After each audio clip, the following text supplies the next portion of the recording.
एक व्यक्ति जब इस ज्ञान से परिचित हुआ, ज्ञान से भी तभी परिचित हुआ जब उसका सर्वनाश हो लिया।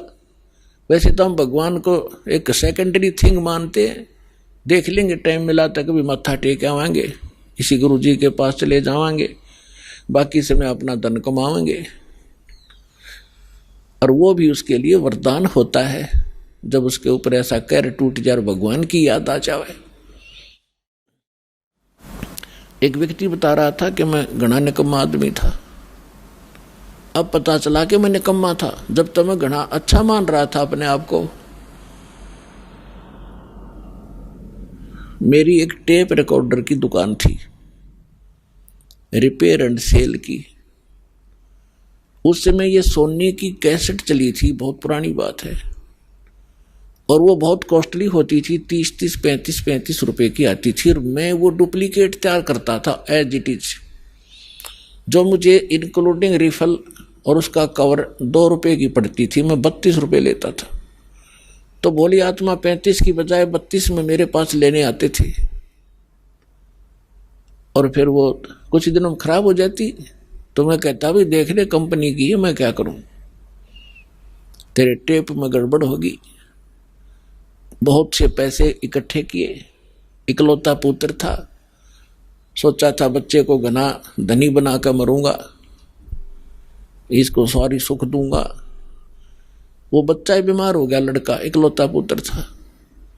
आसपास के डॉक्टरों को दिखाया, इलाज शुरू हो गया। इसके पैरेलल झाड़े झपटने वालों के पास भी, और अपनी जो पूर्व पूजा करते थे उनके परंपरागत पूजाएं थी, वहाँ भी सब क्रियाएं करवाई, ऑल इन वेन, सब असफल रही। और पैसा बाढ़ की तरह भुन रहा था। फिर बच्चा बहुत कमजोर हो गया। 1 वर्ष लगभग ट्रीटमेंट ऐसे ही चलता रहा। कभी थोड़ी सी राहत मिल जाए, फिर ज़्यादा हो जाए, फिर राहत मिल जाए। जो मैंने पैसा कमाया था वो सारा का सारा जा रहा था, लेकिन मेरी समझ में नहीं आ रहा था। अब फिर कमा लूंगा एक बार, बेटा ठीक हो जाओ। फिर क्या पता चला कि उसके दोनों किडनी फेल होगी। ऑल इंडिया इंस्टीट्यूट दिल्ली ले गया। उन्होंने बताया कि अति शीघ्र ट्रांसप्लांट कराओ, नहीं तो बच्चा नहीं बचेगा। जैसे तैसे किसी से कह सुनकर और एक गुर्दा प्राप्त किया, कोई सब इच्छा से दान करने वाला मिल गया। फिर भी उसके खर्चा बहुत हुआ, यानी उस समय 3.5 लाख रुपए मेरे उस गुर्दा के बदले बदलाने में लग गए। और पहले और खर्च हो लिया गना। जो मेरे पास धन था, वो मकान था, वो सब बेच दिया, किराए पर रहने लग गया। अब बेटा ठीक हो जाए, फिर कमा लूंगा।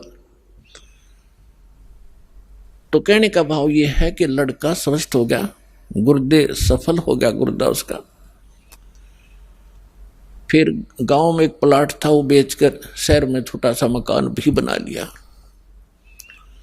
बच्चे के विवाह की तैयारी थी, अच्छी शिक्षा ग्रहण करवाई थी उसको, और अच्छी नौकरी की अपॉइंटमेंट भी उसकी होगी थी।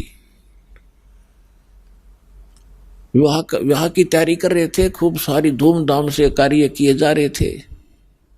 वो लड़का एक अपनी कार में जा रहा था, एक गाड़ी से टकरा गया, ट्राले तय, यानी बस दुर्घटना में उसकी मृत्यु होगी। बस में जा रहा था। अब इकलौता पुत्र था, जिसको सुखी देखना चाहता था, दुनिया को लूट रहा था।